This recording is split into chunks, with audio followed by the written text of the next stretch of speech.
terus terang aja ya, ketika saya masih di SD, itu belum terpikir saya mau kemana. Faktor penyebabnya sederhana aja. Ayah saya umur 2 tahun sudah meninggal. Ibu saya seorang petani. Jadi ibarat saya mimpi, kepengin, umpamanya sukses, nah itu nggak kepikir. Yang mengganti ayah saya tadilah Kiai Haji Abdul Rashid Siddiq. Beliau sayang dengan saya. Kiai Rashid sangat tadi mengharapkan saya menjadi pelanjut perjuangan beliau. Kenapa saya terharu? Karena begitu cita-cita mulia beliau. Sekarang tidak ada lagi Rasul setelah wafatnya Rasulullah Sallallahu Alaihi Wasallam. Nah, disinilah peran yang harus digantikan. Siapa mereka? Itulah para ulama. Assalamualaikum warahmatullahi wabarakatuh. Tribuners, ada satu pertanyaan yang mungkin jarang kita tanyakan kepada para kiai. Apakah umat ini sedang menuju cahaya atau justru berjalan pelan menuju kegelapan? Nah, pada episode cerita para kiai kali ini, kita tidak hanya akan membahas tentang pesantren. Kita bicara tentang zaman, kita bicara tentang kegelisahan, kita juga akan bicara tentang masa depan umat bersama Kiai Haji Tholat Wafa Ahmad LC. Beliau adalah mudir pondok pesantren Raudatul Ulum Saka-3. Kalau yang belum tahu, Raudatul Ulum Saka-3 tempatnya di Indralaya, Kabupaten Ogan Ilir, Provinsi Sumatera Selatan. Alhamdulillah, Kiai, terima kasih sudah memberikan kesempatan, meluangkan waktu untuk memberikan insight dan pencerahan kepada kami semua. Kami mohon izin ini Pak Kiai, kalau diperkenankan, kami ingin sekali memetik hikmah dari perjalanan hidup Pak Kiai sampai hari ini. Mungkin boleh diceritakan Pak Kiai, gambaran masa kecil, lingkungan seperti apa Pak Kiai masa kecil dulu, kemudian seperti apa juga peran orang tua, atau apa nilai yang ditekankan orang tua kepada Pak Kiai? Terima kasih. Saya tentunya ingin mengucapkan dulu terima kasih. Kenapa? Karena ini kesempatan yang mahal sebenarnya. Silaturahim antar kita semuanya, khususnya Tribuners nih, yang alhamdulillah seperti yang tadi sudah dihantar oleh Pak Eko, saya insya Allah sekilas ingin menceritakan sejarah hidup saya. Saya lahir tanggal 15 Maret 1958. Jadi usia saya sekarang ini 67 tahun. 67 tahun, masih muda. Nah, saya lahir di Desa Saka-3 ini. Saya anak bontot dari 3 bersaudara, ayu saya 2 orang, putri semuanya, dan saya bontot. Memulai belajar dulu dari pesantren ini,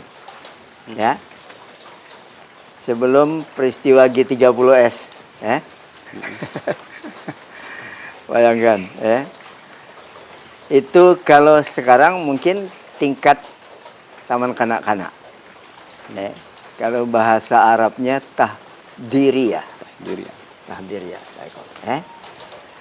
Nah, selesainya saya selama lebih kurang 3 tahun di tahdiriyah ini, nah saya tiba-tiba dapat kesempatan untuk melanjutkan di Palembang, sekolah dasar. Nah itu tadi, yaitu di Sekolah Dasar Negeri 87 di Tujulu. Dulu sekolah SHD itu. Kami menyebutnya sekolah dasar dominannya Chinese. Chinese. Nah, alhamdulillah saya selesai, ya. Di penghujung ya, tahun 68. 69 melanjutkan ke Pondok Modern Darussalam Gontor di Jawa Timur. Ya. Kira-kira jenjang sanawiyah aliyah, walaupun sistemnya KMI, Kuliatul Mu'allimin Al-Islamiyah, durasi waktunya 6 tahun. Nah, dari kira-kira akhir 69 itu saya selesai alhamdulillah 76. Pak Eko. Jadi 76 merantau dan menyelesaikan studi saya di Gontor. Alhamdulillah juga saya dipercaya Pak Kiai untuk mengabdi di Gontor sambil kuliah di institut yang ada di sana, di Fakultas Tarbiyah. Ya. Tapi tidak sampai selesai karena 2 tahun saya menjalankan tugas itu, alhamdulillah Allah memberikan kemudahan mendapatkan beasiswa untuk melanjutkan studi saya ke kota Rasulullah SAW, yaitu Universitas Islam Madinah. Nah, di Madinah alhamdulillah lancar juga. 4 tahun saya bisa menyelesaikan pendidikan S1 saya, yaitu di akhir tahun 1982, Pak Eko. Saya teringat benar ketika pulang, itu pas tahun baru 1983, malam 1 Januari itu. Dari pesawat yang nanti landing di Halim Perdana Kusuma, masih bisa nonton tuh keramaian di Ancol. Keramaian di Ancol. Nah, begitu juga alhamdulillah saya kemudian ini sejak dari Madinah, sebelum pulang itu dipromosikan untuk menjadi dai yang nanti atas nama Kerajaan Saudi Arabia. Kementerian Agama lah kalau kita. Itu Pak Eko, ya. Nah, alhamdulillah saya baru pensiun masuk 4 tahun ini. Pak Eko, ya. Karena di sana usia pensiunnya seumur Rasul sallallahu alaihi wasallam. 63 tahun. Jadi saya 67 nih, makanya saya baru aja pensiun, ya. Nah, awalnya saya ditempatkan di kantor atase agama Kedutaan Besar Saudi Arabia di Jakarta. Di Jakarta. Ya. Nah, jadi 4 tahun saya di Jakarta, alhamdulillah tiba-tiba ada kegalauan pada diri saya. Yang kira-kira kesimpulannya nggak tahu, seakan saya itu lewat pertimbangan itu, Tol'at, kamu sebaiknya pulang aja ke kampung kamu. Salatiga. Karena sekolah yang ada di situ sekarang ini lagi kira-kira mengalami kemunduran. Ya. Jadi Raudhul Ulum ini ketika saya pulang, terus terang aja, santrinya nggak ada 100 orang. Dari tingkat ibtidaiyah, sanawiyah, aliyah. Ya. Nah, jadi walaupun pada saat itu beresiko, banyak orang menasihati saya, coba dipikir dulu Tol'at. Termasuk paman saya, Kiai Haji Abdul Rashid Siddiq, seorang ulama Sumatera Selatan yang dikenal, ya kan. Kata beliau manggil saya Wafa. Wafa, sudah kamu pikirkan itu? Ya enggak? Nah, saya bilang sudah, Wak. Saya sudah istikharah juga. Nah, alhamdulillah saya datang, ya, dari Jakarta di akhir September, ya. Nah, itu kemudian saya sudah diberi mandat untuk memimpin. Sementara saya itu merasa masih muda, ya. Pada saat itu. Pada saat itu, karena saya belum menikah, usia saya baru 27 tahun. Nah, jadi alhamdulillah ya pada tahun itu saya ya karena para senior ini, beliau ini orang-orang tua kita nih mendukung kami di belakangmu. Jadi saya ya apa ya memberanikan diri lah. Bismillah ya. Dan alhamdulillah ya sejak tahun itu sampai sekarang alhamdulillah saya masih ya diberi Allah kesehatan, diberi Allah barangkali tadi ya keteguhan untuk melanjutkan perjuangan di lembaga pendidikan Islam Pondok Pesantren ini sampai hari ini. Tapi kami coba flashback lagi nih, Kiai. Iya, ya. Jadi kan belakangan ini kan ada banyak orang merasa bimbang mau sekolah pesantren atau tidak, Iya, mau iya. masuk pondok atau tidak gitu. Betul, betul. Nah, kita ingin tahu nih, Kiai dulu waktu masa kecil itu pertimbangan masuk pondok gitu, itu apa Kiai? Sebenarnya saya terus terang aja ya, ketika saya masih di SD, itu belum terpikir saya mau kemana. Faktor penyebabnya sederhana aja. Ayah saya umur 2 tahun sudah meninggal. Ibu saya seorang petani. Jadi ibarat saya mimpi, kepengen, umpamanya sukses, kepengen memilih tempat melanjutkan belajar saya ke Palembang atau kemana aja gitu ya. Nah itu nggak kepikir.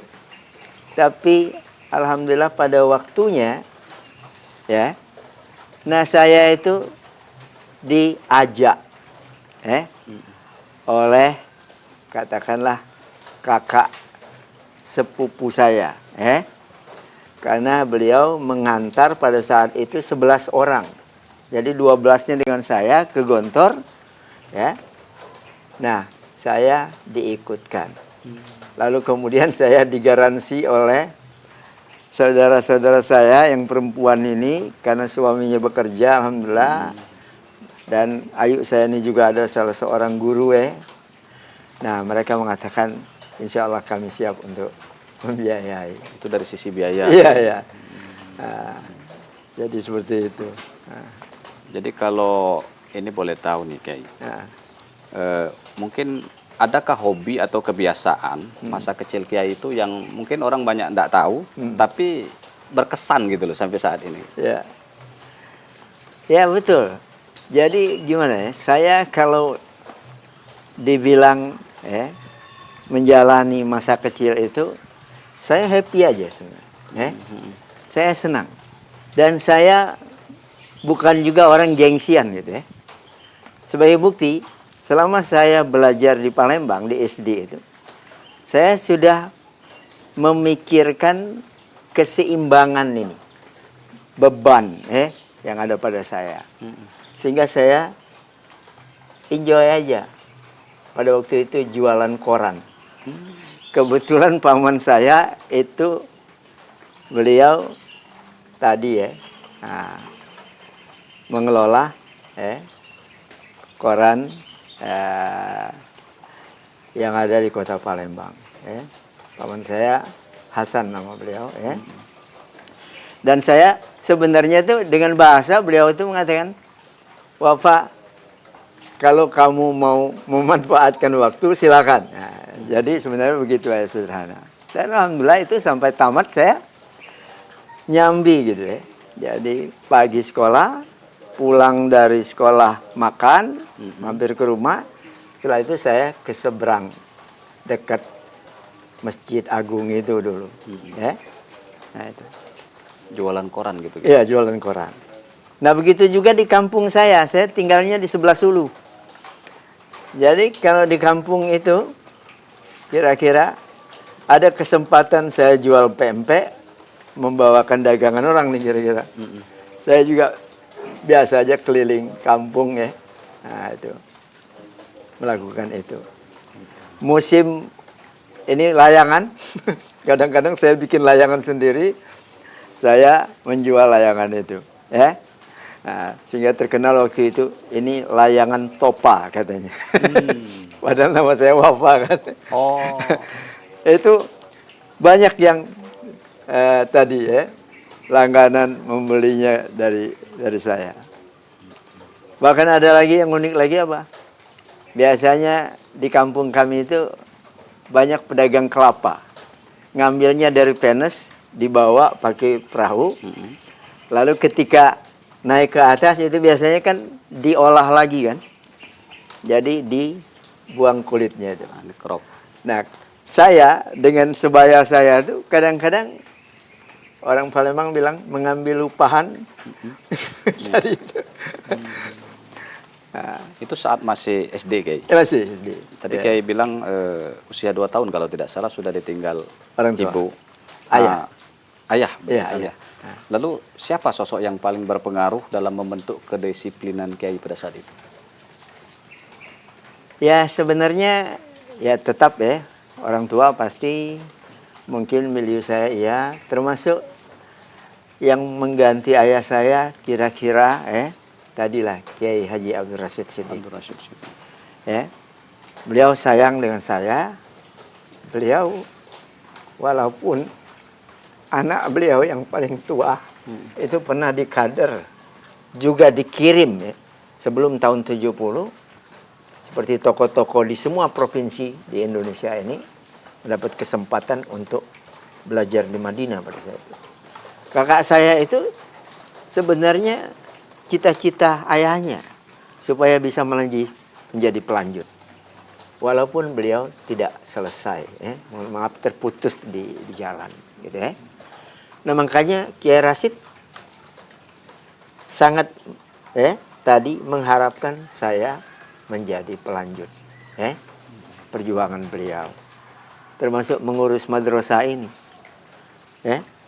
termasuk seperti beliau kira-kira menjadi dai nantinya di Sumsel ini. Makanya saya pernah menjadi pengurus Dewan Dakwah Islamiyah yang dulu pendirinya di Palembang ini, beliau pimpinan yang pertama beliau dulu pertama Dr. Andes Haji Husin Abdul Muin. Ya kan? Murid beliau yang setia juga. Ya. Nah itu. Nah, Peran beliau ini sangat sangat membekas di hati Kiai ya. Sampai saya melihat tadi Kiai agak sedikit terharu gitu. Ya. Kenapa saya terharu? Karena begitu cita-cita mulia beliau. Ya. Walaupun kakak saya itu bukan pengangguran juga. Pasca beliau pulang tidak selesai dari Madinah, beliau karena akrab dengan Pak Ibnu Stowo, akhirnya diberi kesempatan oleh Pak Ibnu Stowo untuk melanjutkan sekolah tentang perminyakan di Jawa Tengah. Nah itu tadi. Akhirnya beliau juga sukses.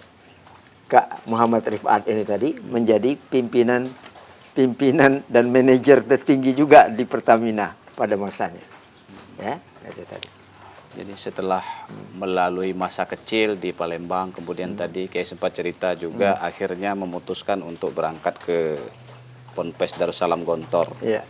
Saya ingin mungkin Kiai lebih mengingat, adakah pesan guru atau ustadz atau Kiai di sana yang sampai sekarang itu masih membekas di hati Kiai dan masih diamalkan sampai saat ini? Ya tentu. Jadi ibarat celupan yang paling barangkali ini di tingkat dasar menengah apa yang saya dapati dari Gontor itu seakan itulah yang sampai sekarang menjadi celupan yang saya bawa juga pulang ke Salatiga ini lagi. Dulu sistem pendidikan yang diterapkan di Raudatul Ulum ini belum seperti sekarang Sistem 24 jam boarding school. Nah itu tadi tinggal di asrama. Kita mengasuh mereka itu dekat dengan mereka itu ya selama 24 jam bayangkan sekarang. Kalau dulu sistem kalong. Jadi sistem kalong itu pagi datang ke sekolah, siang pulang, ya kan? Nah itu. Jadi inilah yang saya coba bawa, saya terapkan dengan tentunya juga modifikasi yang disesuaikan dengan kondisi kekinian dan kedisinian juga, ya kan? Ya. adaptif lah. Kalau baca-baca itu literatur itu Kiai sudah memimpin Ponpes ini sejak tahun 86 Kiai. 86. 86. Kemudian Ya. mungkin pernah berselang ya di waktu tahun 2004 sampai 2010 kalau tidak salah Kiai ya. Ah, ah. Nah, setelah itu 2010 sampai sekarang balik lagi Kiai yang memimpin Ya. Ponpes Raudatul Ulum. Nah, jadi selama puluhan mengabdi di pesantren Pak Kiai. Terus melihat juga perkembangan zaman. Apakah Kiai merasa umat kita saat ini nih sedang baik-baik saja atau justru sebaliknya begitu Pak? Ya. Ya, dinamika yang kita temui ya sekarang ini ya bisa iya bisa tidak gitu ya.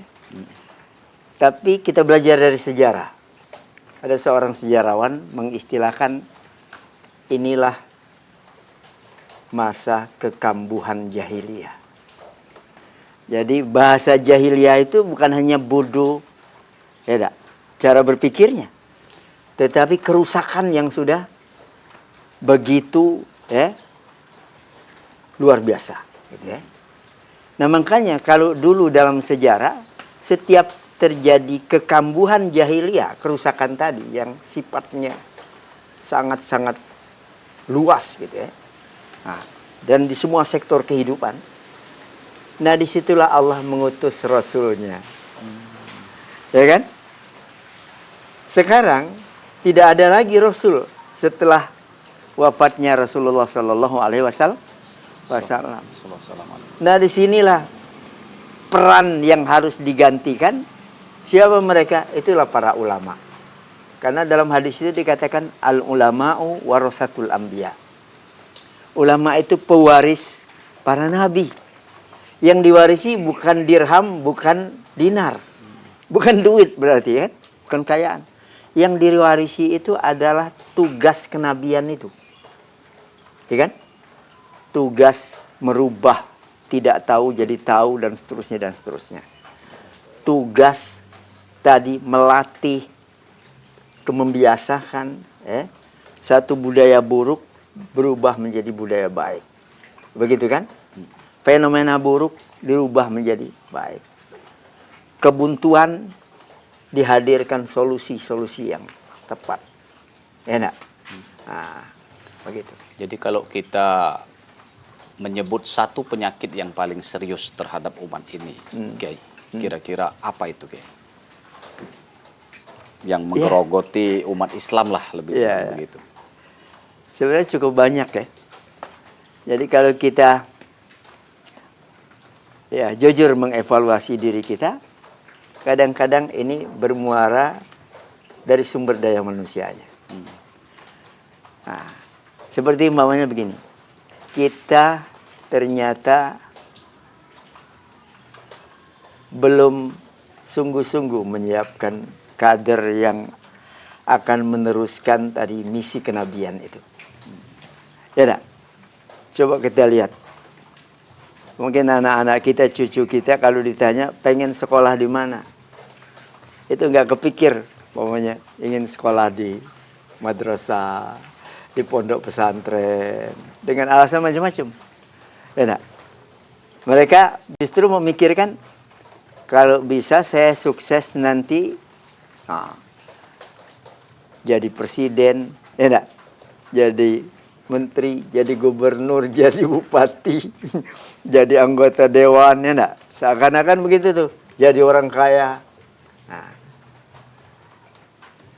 pikirannya kalau alumni pondok pesantren itu paling juru doa aja. Spesialis doa. Atau merebut masjid gitu kan, kira-kira. Atau agak naik dikit nih, barangkali petugas untuk menikahkan nih. Kalau bahasa kami di sini ketip. Nah seperti itu. Padahal fakta nih sekarang, alumni pondok pesantren yang alhamdulillah sudah level dunia nih banyak. Nah, dulu pimpinan ormas terbesar Hasyim Muzadi itu alumni Gontor, senior saya jauh, ya enggak? Bayangin. Beliau pernah memimpin organisasi setingkat dunia. Enak. Sama dengan sahabat saya satu angkatan juga masuk ke Gontor. Profesor Din Samsudin. Yang ternyata beliau bukan hanya berdakwah dalam negeri. Yang ternyata bukan kuliah di dalam negeri juga. Beliau kuliahnya di Amerika. Ya kan? Nah, lalu dipilih nantinya menjadi ketua Ormas Muhammadiyah. Ini NU, ini Muhammadiyah. Ya kan? Dan tadi beliau memimpin Muhammadiyah 2 periode, ya, pada zamannya. Dan beliau dengan kemampuan dan oleh-oleh seperti kami sama juga, menguasai bahasa Arab, menguasai bahasa Inggris. Akhirnya tadi beliau sering diundang oleh PBB ya, untuk menyampaikan kira-kira apa yang kemudian menginspirasi banyak pihak. Oke. Lalu apa yang paling membuat Kiai gelisah ketika kita bicara tentang generasi muda saat ini, Pak Kiai? Nah ini termasuk ya. Jadi Gen Z ini banyak yang terjebak, tertipu kalau istilah Al-Qur'annya, maghrur ya. Maghrur. Tertipu itu. Nah, sehingga sekarang itu ada istilah apa ya? Visi negatif.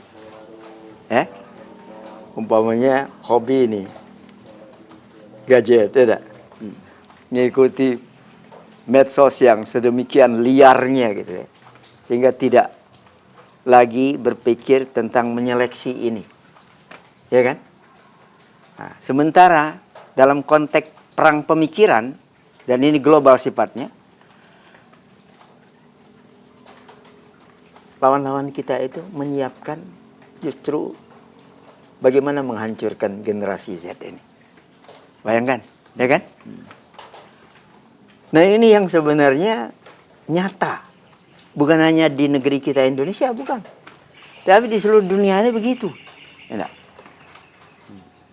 Ketika generasi Gen Z ini tadi ya hancur, rusak, ya, dan kemudian tadi masif banget, maka masa depan suatu negeri kan akan tamat sudah, ya kan?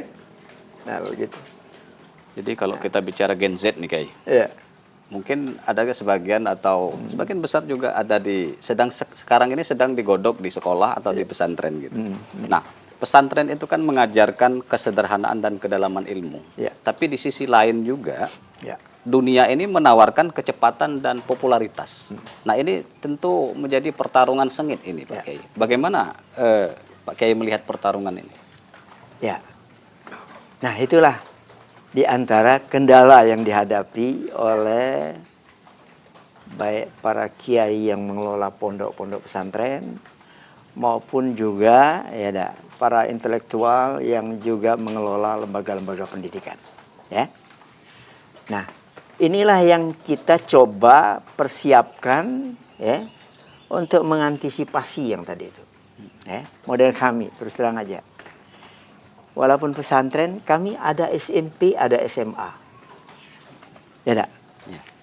Bagi kami itu ilmu Allah itu ada lewat syariat, transformasinya tentunya lewat teks Al-Quran dan teks Al-Hadis, dan ini menjadi produk jurusan syariat, ya, jurusan agama.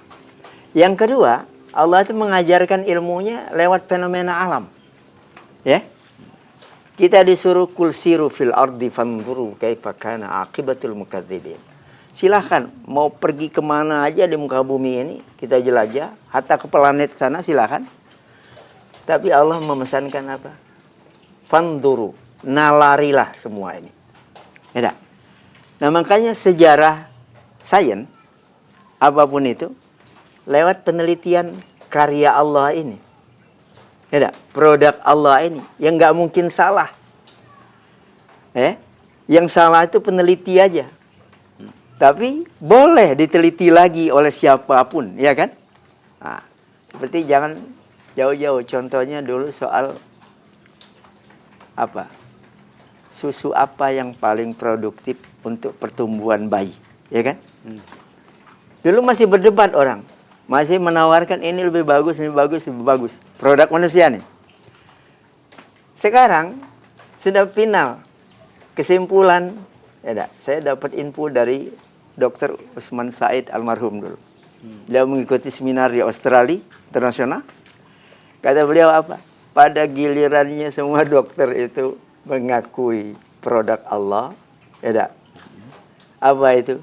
Susu ibu. ASI. Ya, ASI. Ya kan? Ya, itu contoh. Nah, begitulah sekarang.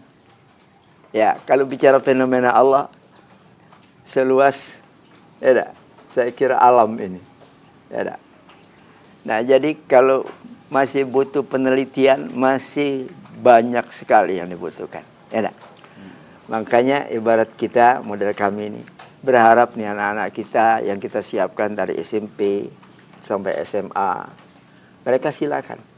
Mau milih fakultas kedokteran silakan, mau fakultas pertanian silakan, teknik silakan, komputer silakan. Dan alhamdulillah itu sudah kita buktikan. Jadi alumni SMA kita udah banyak yang jadi dokter. Itu seperti putrinya Profesor Rujito. Itu sekelas dengan anak saya. Hari ini sudah menjadi dokter spesialis. Ya, penyakit dalam. Ya. Nah, ini contoh. Ya, Kiai. Jadi saya pernah dengar tuh atau almarhum Kiai Haji Zainuddin MZ tuh bilang, setiap yang punya awal mesti punya akhir. Yeah. Setiap yang ada permulaan pasti ada penghabisan. Yeah. Dari awal tadi Kiai sudah menceritakan masa kecil, kemudian sekarang yang ada di hadapan kami sudah cukup senior. Yeah. Tentu kan ada masanya nanti Kiai juga pensiun, memberikan kesempatan kepada yang muda-muda. Setelah semua perjuangan yang dilalui Pak Kiai, kalau boleh kami ingin tahu, apa sebetulnya yang ingin Kiai pertanggungjawabkan di hadapan Allah Subhanahu wa Ta'ala? Ya, ini pertanyaan bagus ya untuk banyak orang. Nah, inilah yang kita persiapkan. Jadi pertama saya mempersiapkan anak-anak sebagai kader pelanjut perjuangan kami. Ya. Saya tidak mengatakan saya sendiri, karena banyak yang membantu saya, alhamdulillah. Ya, baik di Rodotul Ulum ini maupun di lembaga-lembaga yang saya masih dipercaya untuk menjadi ketua Dewan Pembina yayasannya. Seperti di Palembang ya, ada Bina Ilmi di Musi II, ada di Demang Lebar Daun Izzuddin, dulu ada Al Furqon di Basuki Rahmat. Nah itu termasuk ada di Bogor, ada di Tasikmalaya, ya.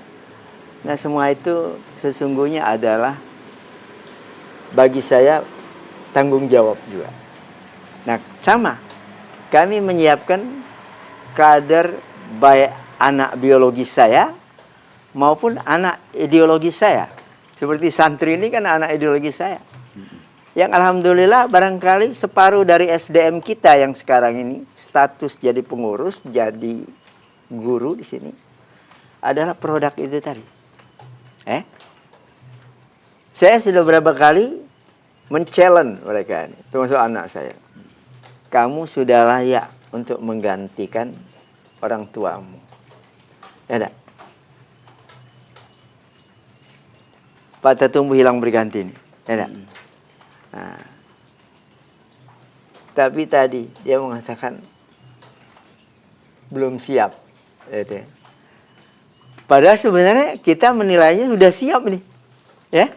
Makanya saya sekarang sudah melatihnya ya.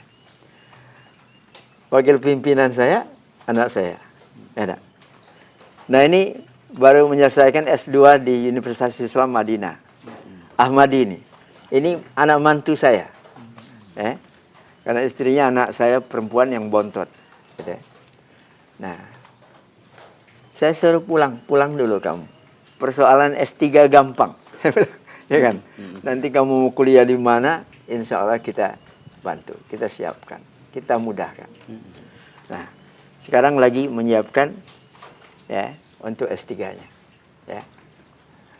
Nah, jadi alhamdulillah kaderisasi ini berjalan. Saya terus terang saja orang paling bahagia kalau bisa membantu sukses kaderisasi ini tadi. Bahkan saya jauh sebelumnya sudah biasa gitu, ibarat menjadi donatur nih anak-anak yang nggak mampu untuk tadi melanjutkan studi, ya, baik di dalam negeri maupun keluar. Ya. Nah ini semuanya tadi sebagai wujud rasa tanggung jawab saya, ya. Nah, di samping tentunya juga, ya melatih mereka juga untuk adaptif dengan tuntutan kekinian dan kedisinian ini. Yang tadi umpamanya tantangan yang begitu pesat, ya kan? Begitu serba modern, ya enggak? Nah, begitu menarik sehingga mungkin jadi rebutan, gitu ya? Nah, semacam itu. Bagi saya terus terang aja, bukan harus dihadapi dengan mundur, tapi biasa aja. Hidup ini kan kompetitif ya, nak. Nah, tinggal yang kita pikirkan bagaimana kita bisa menang, ya nak. Nah, dalam kompetisi yang terbuka ini, itu aja. Nah, jadi itu alhamdulillah yang kita siapkan. Benar tadi, ada hadisnya yang ditanyakan Allah nanti kepada kita pasca kita sudah meniti karir menuntut ilmu ini. Yang ditanyakan Allah itu, apa yang sudah kamu kerjakan ketika kita kira aku sudah memberikan ilmuku kepadamu. Karya berarti, ya? Karya. Bukan ditanya gelarnya. Nah tadi. Tapi produk dari ilmu yang diberikan Allah itu ya kepada kita. Baik dia ilmu syar'i maupun ilmu tadi umum ya, sains tadi. Nah itu.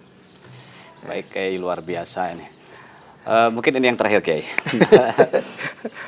Seandainya Kiai punya waktu 1 menit untuk berbicara kepada seluruh masyarakat, utamanya Indonesia, apa yang ingin Kiai sampaikan? Ya, sebenarnya banyak yang akan saya sampaikan. Dan oleh karenanya sekarang ada istilah dakwah lewat tulisan, dakwah lewat media. Seperti saudara-saudaraku hari ini mewawancarai saya. Ya, hari ini saya bicara di sini bisa jadi bisa didengar. Ya, Insya Allah. Di jagat raya ini, gitu ya. Nah, karena kita sudah menikmati itu juga. Ya, seperti dosen saya dulu, Dr. Yusuf Qardawi. Ya. Nah, tadi kita bisa menikmati pencerahan dari beliau setiap hari mestinya. Ya, lewat media. Makanya saya juga bangga dan bahagia hari ini, ya. Dikunjungi, diajak ngobrol model begini nih. Sehingga pesan dakwah ini tidak terhambat gitu ya. Kalau model lamanya butuh dijemput dulu, dijadwal dulu. Harus kemudian hadir. Tadi audiensnya terbatas, ya kan? Model dulu saya sehari paling sekali diundang, jauh lagi, ya tak? Tadi hanya bicara dengan orang yang terbatas jumlahnya. Tapi sekarang kan alhamdulillah dengan fasilitasi semacam ini luar biasa. Nah, ini juga anak-anak saya ini juga ikut belajar juga nih. Mohon maaf nih Pak Eko ya nak. Insya Allah ilmu bermanfaat nih. Sama-sama pengalaman bermanfaat. Sama-sama belajar ini Kiai. Ya, ini buat anak-anak kita model ini kami kadang-kadang podcast ya enggak. Nah, kadang-kadang dilepas alam lepas begini ya sambil menikmati indahnya alam, tapi tadi kita masih sempat ngobrol yang sifatnya dakwah juga. Ya. Sayang sekali Tribuners sudah sangat sore ini. Padahal perbincangan ini seandainya punya waktu banyak, kita akan lebih banyak menggali perspektif pemikiran dari Kiai Tolak Wafa. Tapi ya terima kasih Kiai, sekali lagi kami ucapkan. Sama-sama.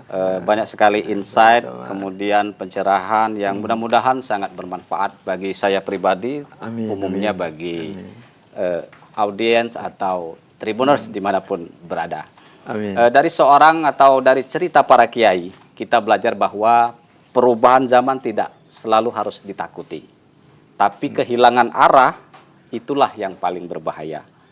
Pesantren mungkin tidak selalu gaduh dalam sorotan, tapi di dalamnya peradaban sedang dibangun.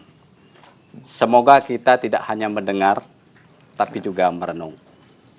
Terima kasih sudah menyaksikan cerita para kiai. Saya Heri, wassalamualaikum warahmatullahi wabarakatuh. Waalaikumsalam warahmatullahi wabarakatuh. Download Tribun X sekarang. Menghadirkan lokal menjadi Indonesia.